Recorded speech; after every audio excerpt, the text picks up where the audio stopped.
Welcome to the 7th series, where we will dive into the paradox of our existence. Various topics, 7 reasons why to do what we do, and 7 reasons why not to. I like lists, I make lists. So get ready, I will be posting many of these, 7 pros, 7 cons on basic life things that we need to think about. Some are very sarcastic, funny even, but some go darker and deeper and more meaningful. Hope you enjoy. Time for the 7 again. 7 reasons why to, 7 reasons why not to. And this time we're talking about family, the paradox of family. Warm hugs or emotional traps. This is a brilliant mess of contradictions, okay? Welcome. My face, your screen. This is emotionally unstable. This is possibly my most emotionally unstable video yet, okay? Where I'm going to dive deep into life's big questions like, should I go to Sunday lunch with the family, or should I fake my own death?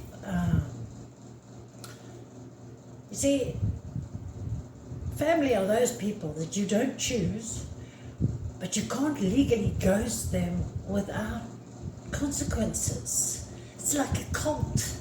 It's like a cult. Let's dive in. Right, let's start this 7 on family. Okay. 7 reasons to spend time with family. Okay. Number 1, free food. Free food. When you get invited to that Sunday lunch, you know it's going to be free food, okay? And nothing says I love you more than any family member's home-cooked chicken or lasagna or whatever, okay? So, and let's be real, none of us are above hoarding Tupperware like a raccoon with a diploma, okay? We love that. So there's a good reason to go. Number 2, built-in therapists, unlicensed, unfiltered, okay? Who needs actual therapy? When your aunt or your sister or your brother or your cousin or your mother or your son or whoever tells you everything that's wrong with you while passing you the mashed potatoes. Yeah, so there's a good reason to go. It's free therapy. You're going to leave knowing everything that's wrong with you. Number 3, it's a nostalgia fix, okay? Old photos, family stories, and being reminded that you peaked at 12, it's reliving everything. That's a good reason. Sometimes it's nice, sometimes it's what we need to listen to the old memories again and that things weren't always as serious and as rough as it is now. So that's a good reason. It's a good nostalgia fix to spend time with family. Number 4, they know the real you, okay? No filters, no pretending. These people saw you when you had braces, when you were sick, when you were in diapers, and they still love you. Maybe they just tolerate you, but you don't have to pretend. You don't have to pretend. Spending time with family, you don't have to pretend. Depends what kind of family you have though, but you shouldn't have to pretend with family. So that's a good reason, because when you hang out with friends, colleagues, you have to put on that persona that they're accustomed to. But at home, with family, you can just be you, and you're good enough. Number 5, you get to feel superior. Okay? You spend 10 minutes with your cousin or your brother or sister, whoever, who's still finding themselves at 37, 38, 39, whatever, and suddenly you feel like you're the CEO of life's choices because you got it made. You're not still figuring yourself out. You know, I run restaurants, I do this, I do that, and they're still trying to figure out what they want to do. You know, so it's time to feel good about yourself. You can feel superior. Number 6, free childcare, okay, or tech support, because let's face it, you need someone to watch the kids, the family is there. You need someone to explain what the TikTok trend is, the family is there. You need someone to tell you about lifelong IOUs, the family is there. So you have a broken phone, somebody in your family is going to know what to do, or know someone who knows what to do. It's like a big brainstorm. It's like a cult. It's like a huge, all these different minds coming together, trying to impress each other. Your phone's broken. I know what to do. You want to buy this? Oh, I found this cheap spot to do this.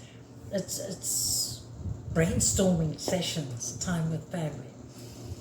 Number 7, very important reason. They'll be gone someday. Okay. Wow, that got dark quick, eh? That got dark quick.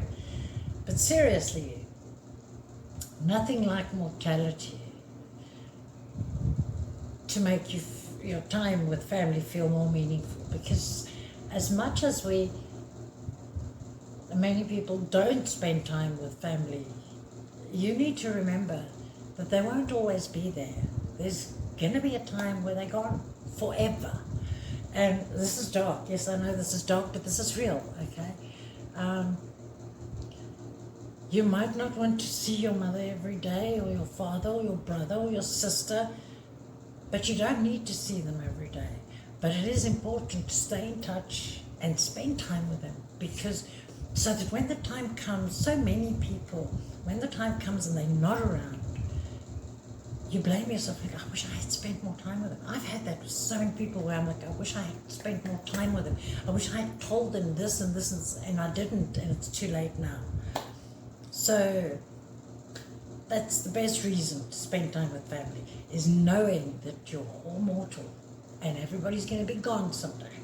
Okay? So let's get on.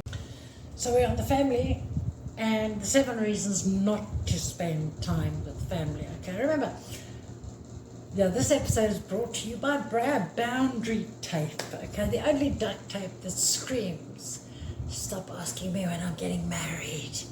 Okay, I still get that. Right, 7 reasons not to spend time with family. Number 1, it's an emotional minefield. Okay, one wrong word and suddenly you are discussing your ex, your weight, and why you still eat gluten. Okay, one wrong word, and because remember, these people have known you forever. So one wrong word and you're not allowed to change your mind from this Sunday to 6 months down the line. The next Sunday lunch, you're not allowed to change your mind. You're still eating gluten. Why are you still eating gluten? Who cares? Okay. Number 2, that one relative. You know that one. You know that one. Every family has them. The political conspiracy theorist who thinks lizard people run Costco. Okay, yeah, you know, that one. Who wants to ram that conspiracy theory that they've been thinking about these last 3 months that you haven't seen them. They've been Googling this, and now they want to tell you this. You're really not interested in lizard people. There's enough real people that you're worried about, okay? But that person, okay. Number 3, guilt traps. Remember when I gave birth to you during the blizzard? Yes, Mum, it's been weaponized since 1993. Yeah? People putting you in a guilt trip. But I was good to you. Why aren't you good to me? And I did this for you, and you did this wrong, and you did that wrong. Making people, there will be someone who will make you feel bad for being you, for making you feel bad for making mistakes, like nobody makes mistakes. You're the only one in the family who ever made mistakes, because every family gathering will be a different one to pick on. It's just life.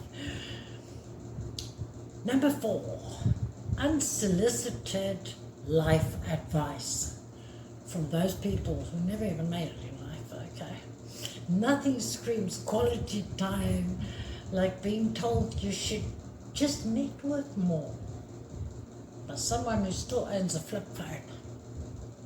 You should network more.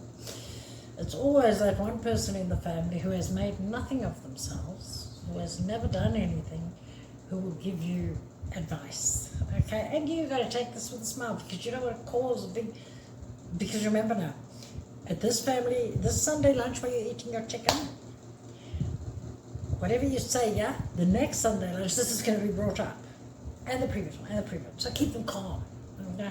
Yeah, they can turn into outbursts very quickly, these family gatherings. Number 5, why you should not hang out with family. The group text. Every family has a group text, okay?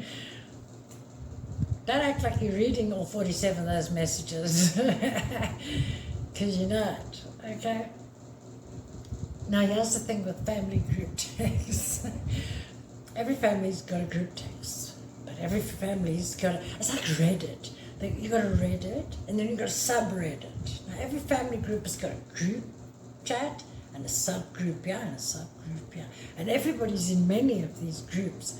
So in the main group, we say, "Oh, we're doing this on Sunday."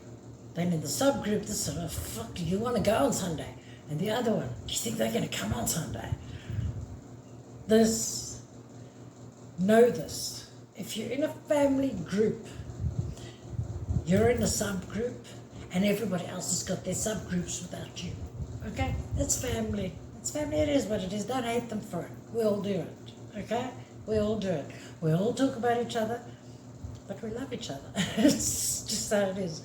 We wouldn't talk about each other if we didn't love each other. Okay? Number 6, why not to hang out with family? You become a teenager again. You walk through that front door and poof, you're 15.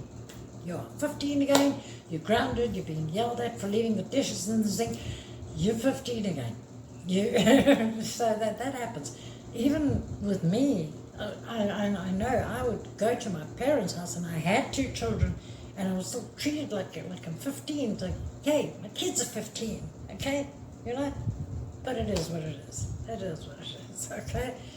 Be gentle with old people. Number 7, your mental health. Let's be honest. Sometimes family time feels less like bonding